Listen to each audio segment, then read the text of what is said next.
That was the new right, who are, obviously on the right. They're very traditionalist, and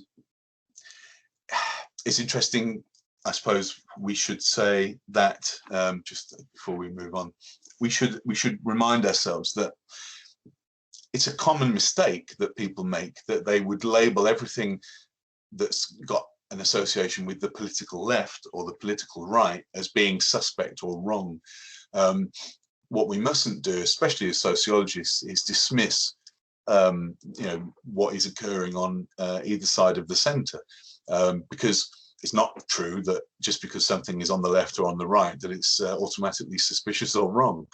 What we do need to do is listen to it, and what we find is that most views have some substance to them, and they have a point. They may not have the correct solution, okay?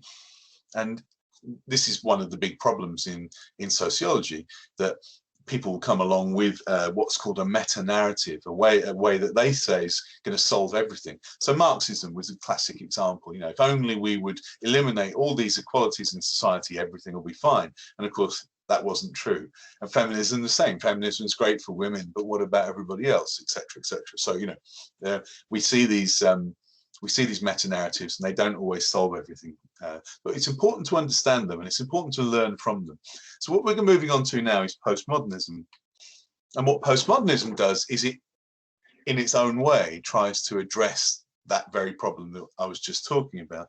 So postmodernists, especially when they're looking at the family, but also everything else, they don't believe that there's a single type of family that's either dominant or the norm in contemporary UK society. So the nuclear family is just one of many types, according to postmodernists. Postmodernist sociologists disagree with functionalists, with Marxists, with feminists, etc., and all the others pretty much. Anyone who says that there's a single theory of family life, okay, that solves or explains everything. Postmodernists argue that there isn't a single theory. There's no meta-narrative of how family life is or should be. So what's a meta-narrative? Okay. So postmodernists argue that other theories have tried and failed to use what they call a meta-narrative to explain everything. So for example, Marxism was a meta-narrative. The idea was that if you eliminated all these class inequalities, then everything would be fine in society.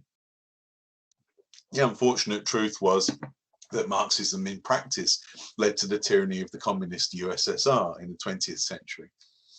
Feminism, similarly, it's a good meta-narrative that benefits women, but we can argue, well, what about everybody else? What about children? What about men? Functionalism and New Right theory stress structural traditions, and they denigrate the diversity of choice as deviant, etc.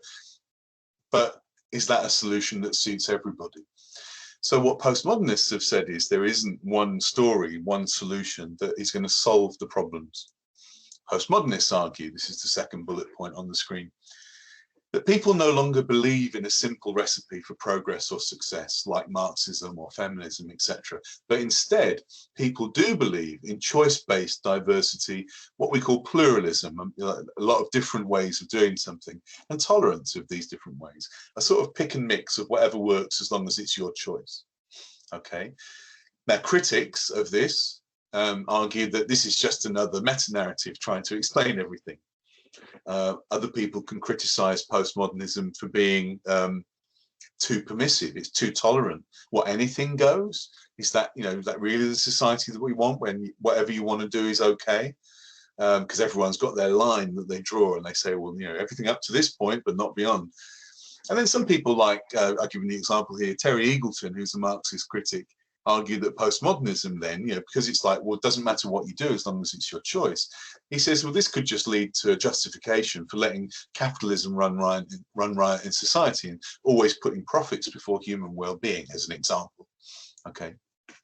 A lot of people criticize postmodernism, especially traditionalists, structuralists, functionalists, and the New Right would argue that postmodernism is quite immoral because it doesn't have any kind of moral compass. It says, well, if it's your choice, then that's okay. So is there such a thing as a postmodern family?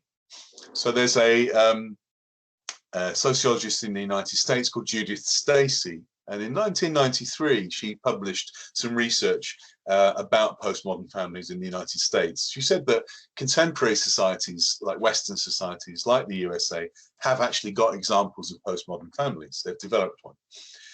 She notes that changes in families have led to a moving away from a single dominant family type and towards a greater variety in family relationships, where the arrangements are more diverse, fluid, and what she calls unresolved, i.e. They don't settle down. They're constantly under review and they get changed according to the other changes in people's situations. So, for example, you know, for a while, children might go to dad's every other weekend, and then he gets a new job. So it might mean that everyone adapts and then they see dad in the holidays or something like that. Everything is fluid and changeable. Stacey charts the development of the postmodern family as coming out from the old ideas that the family progresses through a series of logical stages. She says that there can't be any assumptions that there's any one particular form of family that will be accepted as the best or the normal type of family. Stacey argues that diversity of family types is here to stay, and this is what she pins her theory of the postmodern family on.